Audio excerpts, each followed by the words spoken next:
Hey trail friends, welcome back to another edition of Campfire Side Legends. Me and Rosie, if you can see her back there, we are getting ready to take off to Bell's Farm again. We are going to start our summer of 2026 with a great big bonfire in the rain, as well as starting the new chapter to Whispers in the Past. This begins the next chapter of the Cryptid Encounters. So join me tonight as I light the big bonfire in our Campfire Side Legends traditional way. And I'll tell you about my first encounter. See you there.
Go.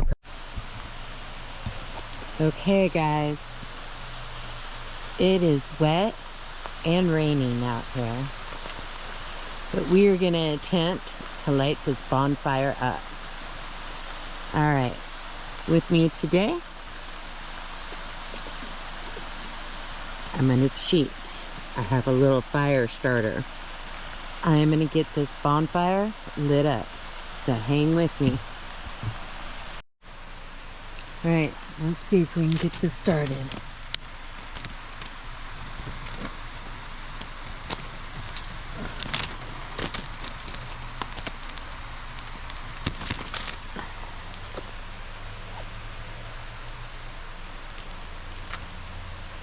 Now all this wood was completely dry. It's been dry for like, oh, it's been like 80 degrees here for over the past week, and it just started raining, which I thought would be a perfect time to light a bonfire and get this stuff lit, because as much as I have to burn tonight from all the pruning and everything, I've got a lot to burn.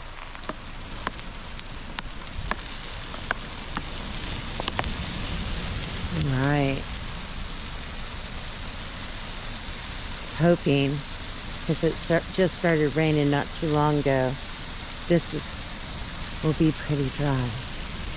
Once we get this going, we can cozy up, make a drink, and we can begin our cryptid tales.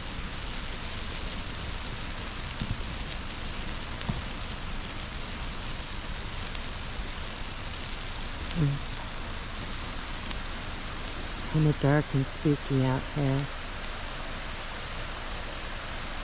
Rosebud. It's Rosie over there.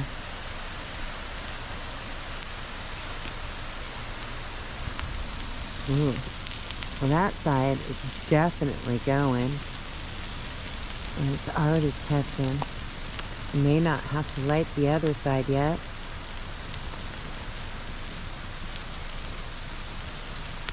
Good.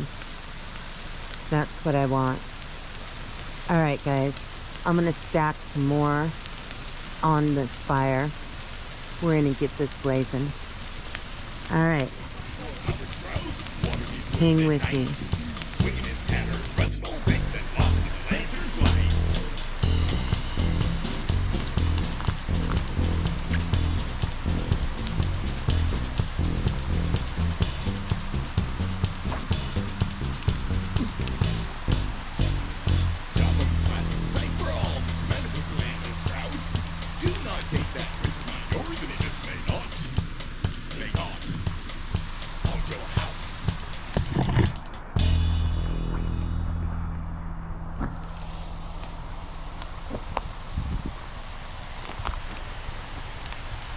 So much fun.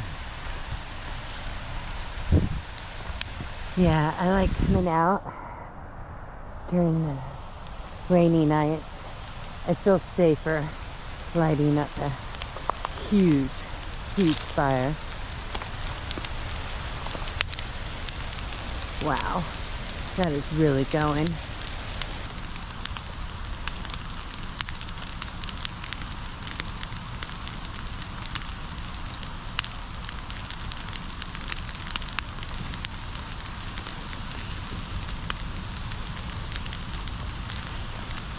Guys, this is going to be a raging fire.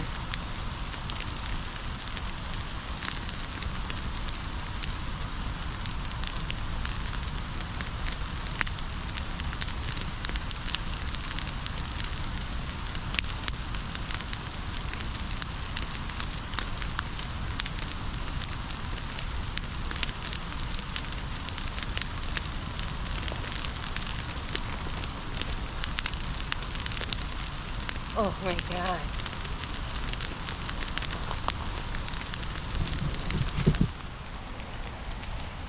Guys, check this fire out. It is huge. Wow. I'm like about 6 feet, 8 feet, and I can just feel that heat. Oh my gosh. I had to clean my lens off. It did stop raining for the moment. All right, guys. We got more to pile on. But let's turn the camera around. But guys, I'm gonna finish up. I've got more stuff to pile on and burn. It is getting late.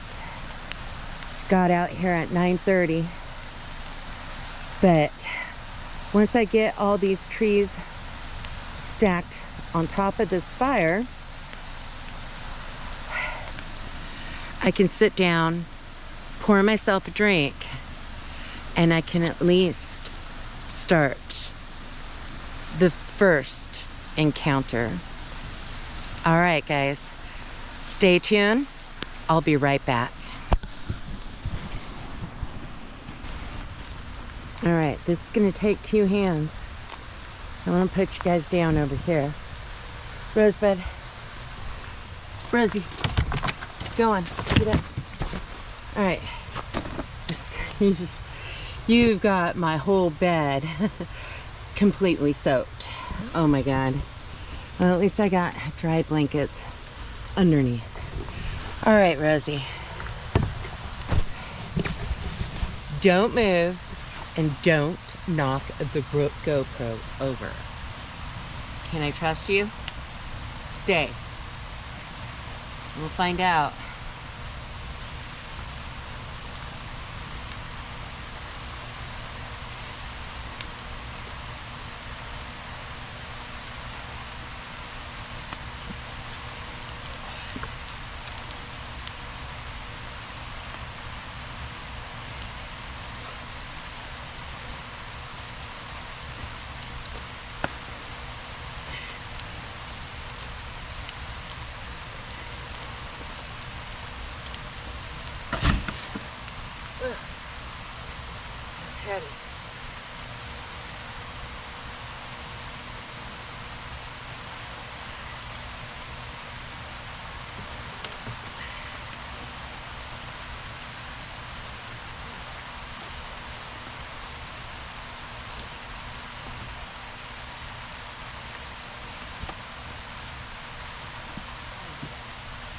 is she?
All right, guys.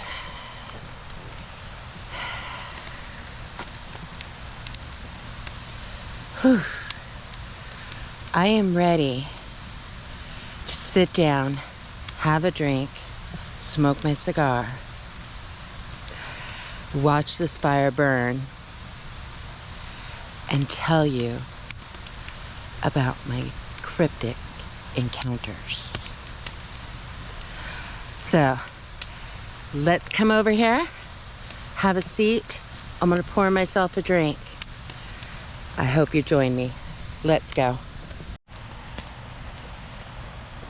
Okay, guys, so here's the drink set up. Using a stump. Let's adjust this down. All right. So, pretty simple tonight, guys. We're just gonna pour about 2 ounce, which is about 2 shot glasses, vodka, which is about what I have left in the bottle. And we're gonna come 1, 2, 3, 4, 1, 2, 3, 4, perfect pour. Oh, easy peasy.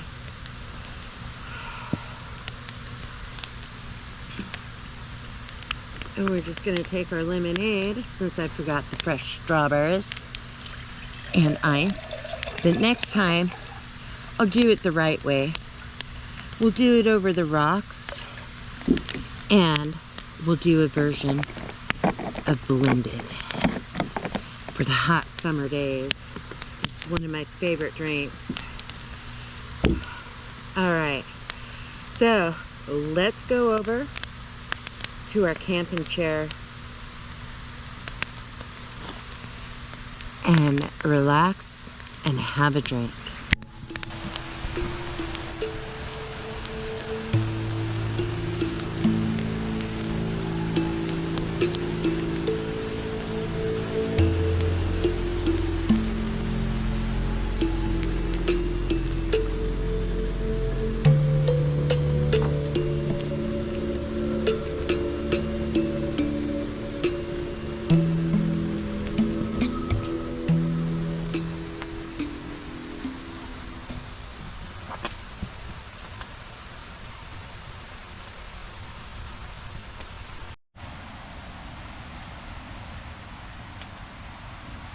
All right, guys, I am finally ready to sit down relax, have my drink, and tell you my cryptid tells. So, if you haven't already, hopefully you will go pour yourself a drink, cozy up, and get ready for tonight's story. Cheers.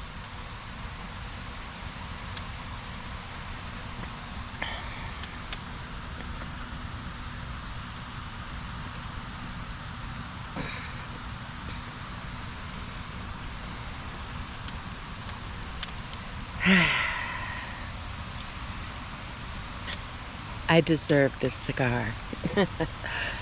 Hard day, work. Get here at 9:30. It is going on midnight right now. The witching hour.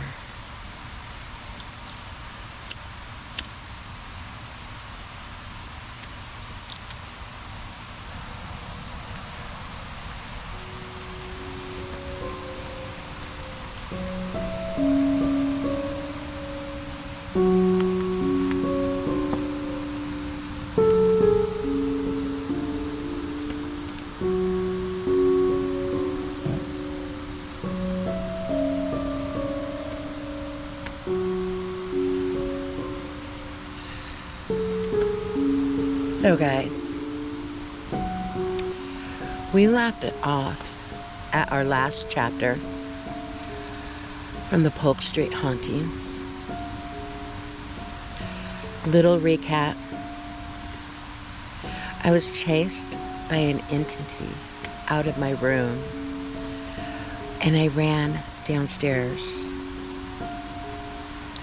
and jumped into my mother's bed. What happened next, I don't quite remember. All I know is that I let out a huge scream after I felt pinned and frozen in terror, like some weight was sitting on top of my chest.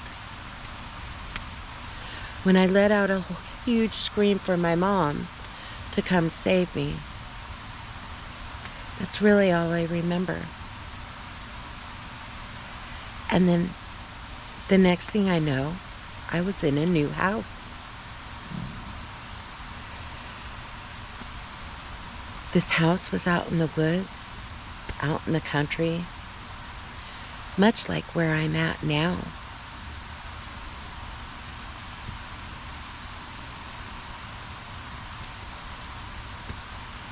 Surrounded by trees and forests. And I can tell you, my first couple years there were awesome. It was the greatest thing. I had friends, even though they were down the street and around the corner. My brother had his set of friends. We were always playing out in the woods, building tree forts, or actually what we thought were tree forts. They were actually hunters' blinds, I guess is what they call them, high up in the trees. We would go get our wood and try to add on to them. But after a couple years of living there, some road construction crews came in, and they were tearing down the forest. There was a big, big gravel pit that was made. And all I remember are a lot of what I called the Snoopy trucks. They were the dump trucks that had the big white beagle on them, coming and going.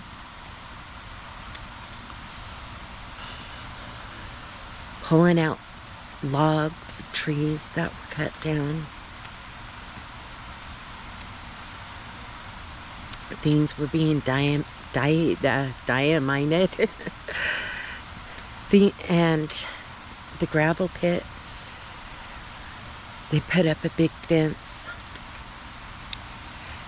and they blocked our path down to the big creek where we used to go catch our crawdads, salamanders, things, and play all day and cool off in the summer.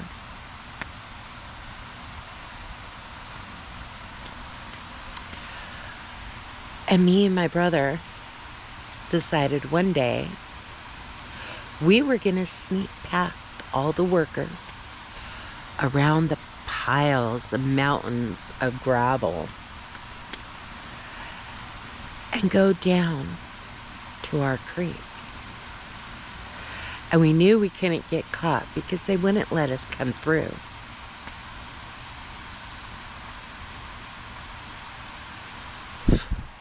We had done that a couple times and they would chase us out. And we'd run. They could never catch us. Screaming, "Hey, you kids, you're not supposed to be in here. It's too dangerous." And then we'd do it again. Maybe a few days later, a week later, whenever we felt like we wanted to go down to the creek and cool off. Because that was the only path that was available, because the woods going down to that creek were so thick we could never get through it. And there was only one path in, one path out. Now, it wasn't that far, but it was way back behind the gravel yard. And they didn't fence that part off because, well, it was backed up to the forest. So one day my brother says, "Hey, me and Matt, his friend, we're going to go down to the creek. Do you want to go with us?" And I said, "Sure, I'll meet you down there. I'll go grab my friend Tia." Well, I got to Tia's house, and she had color guard, and she couldn't go. So that meant I had to sneak through the gravel pit by myself. It was a little scary, but I managed to do it. We'd wait until the workers had kind of cleared the yard, maybe going back for another bucket of gravel. And then I would run past and take the perimeter of the fence. And then I would hide and walk behind the mountains and piles of gravel that were already backed up along the fence line. Now, it was hard to walk because it was like a mountain of loose gravel and dirt. A big 90-degree slope. And trying to walk along the edge was really hard. And then you had to listen for the front loader to make sure that it wasn't coming your way to dump another bucket of gravel on top of your head.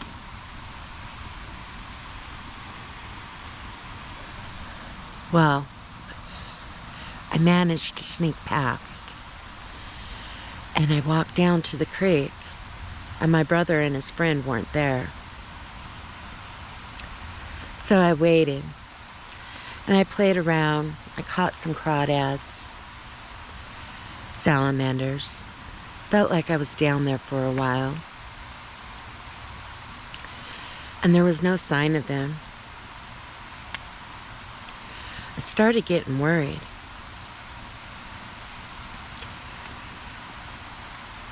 And me and my brother had this call. I couldn't whistle. He could whistle with his 2 fingers really loud. We came up with a call for me, and I tried to sound like a screeching eagle. It went something like, "Choo!" Oh, I can't do it. Let's try again. It went, "Choo!" but louder. And I would just scream it. And it would echo through the woods and just continue to echo. Do it, all through the woods.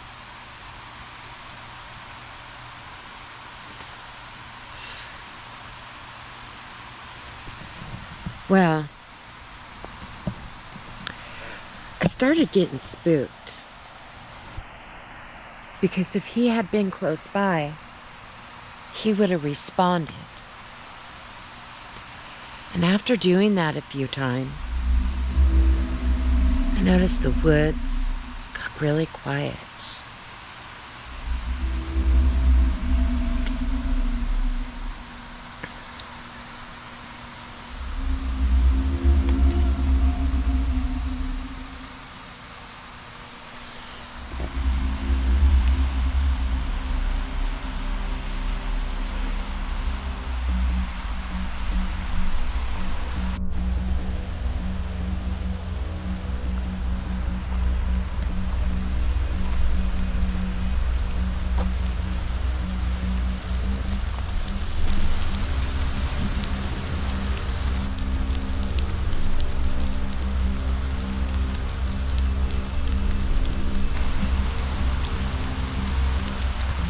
I started to panic a little, so I let out a few more calls, and this time just repeated in a panic. And I was almost angry. Do it! Do it! Do it! Over and over I shouted that. Then I smelled this odor. Smelled like a dead fish. I started looking all around to see if maybe there was a dead fish nearby.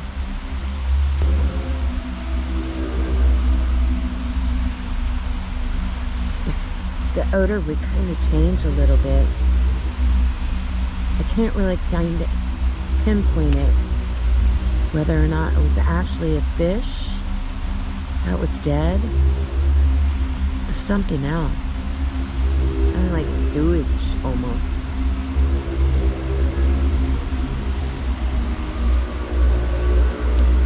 I started looking around and I noticed the trees. They were like kind of birch trees all along the other side of the river bank.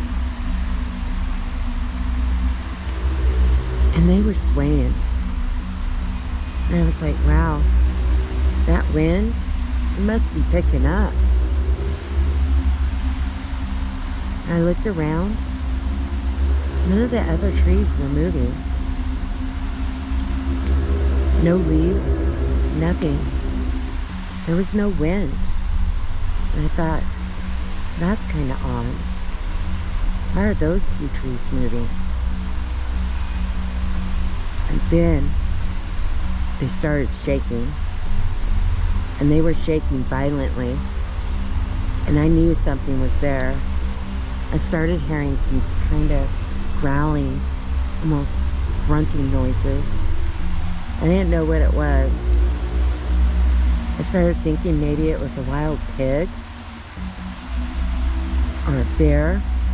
I had no idea. But on this riverbank, or this creek bed, there was a tiny little bit of shore for me. And that's right where I was standing. And on the other side of the creek was my path. And the only way over was from a big, big tree that had fallen down. And we used to cross that like a bridge to the other side. And right where those trees were shaking was right at the edge of the path. And I would have had to cross that big tree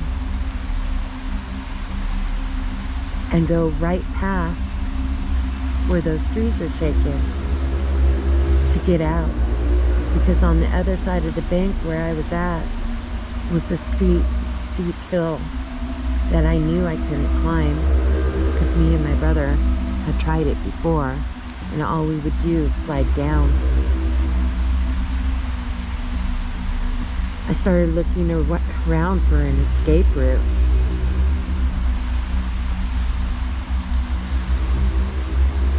There was nowhere for me to hide, nowhere for me to run.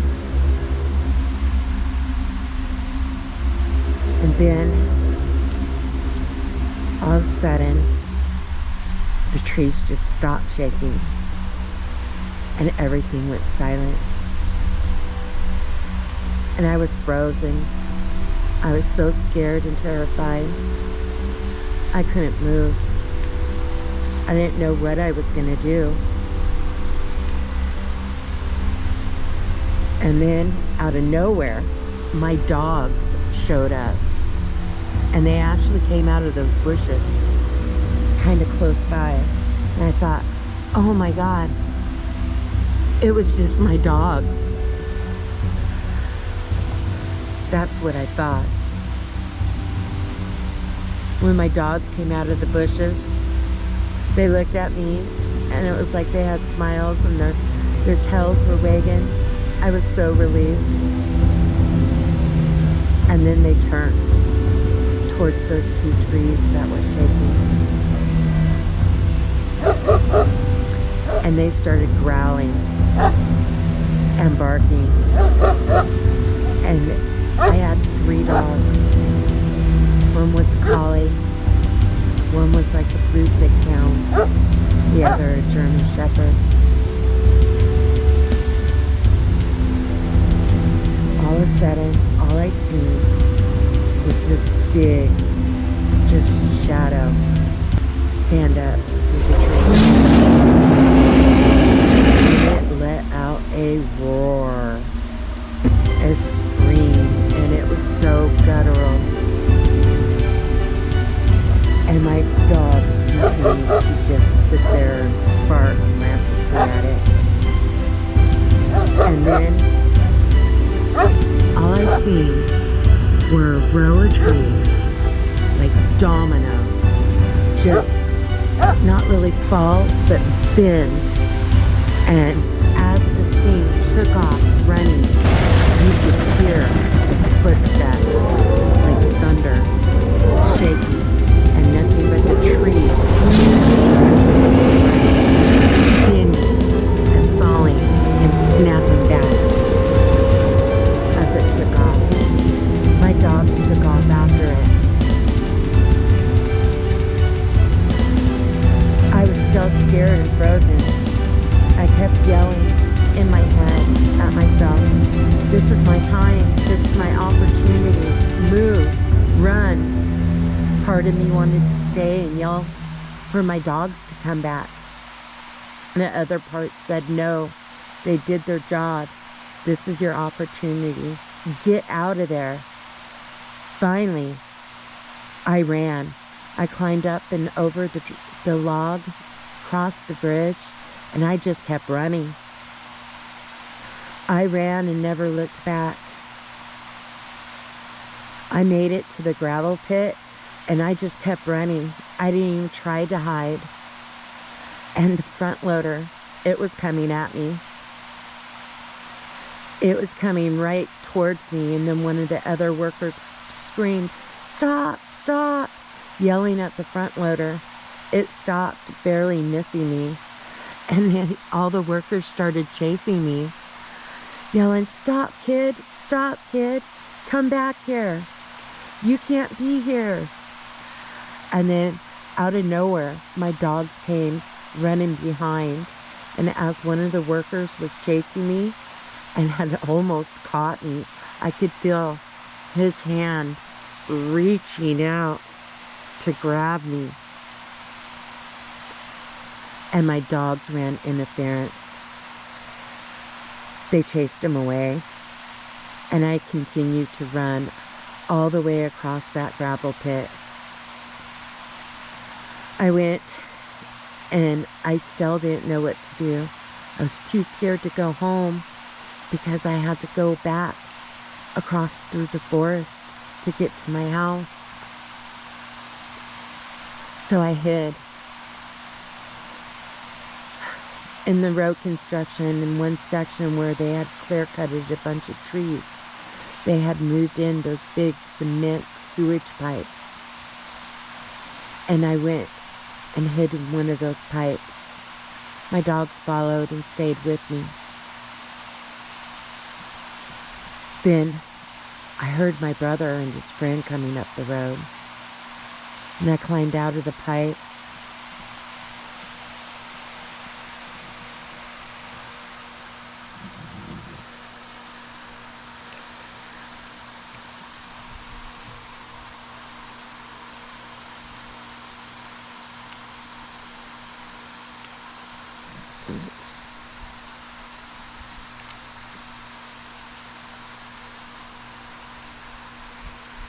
I climbed out of those pipes. And I ran down to my brother.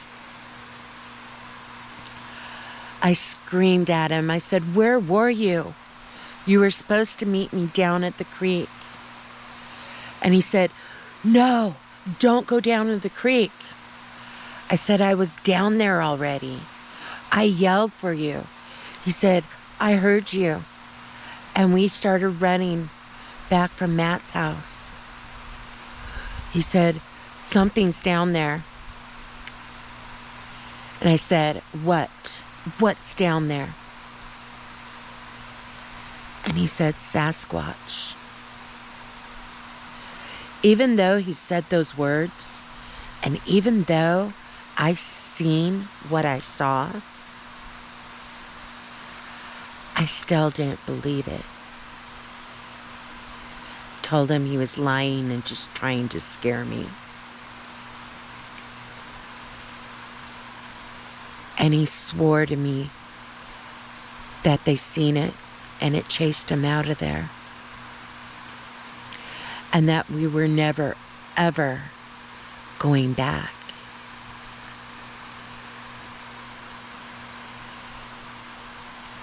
And from that day on, we didn't go back. And we ended our conversation there. And I didn't tell him what happened to me. I couldn't. I still couldn't believe what it was. I had never really seen it.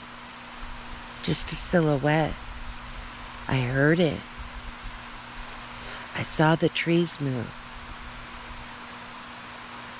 But that, my friends, wouldn't be my last encounter.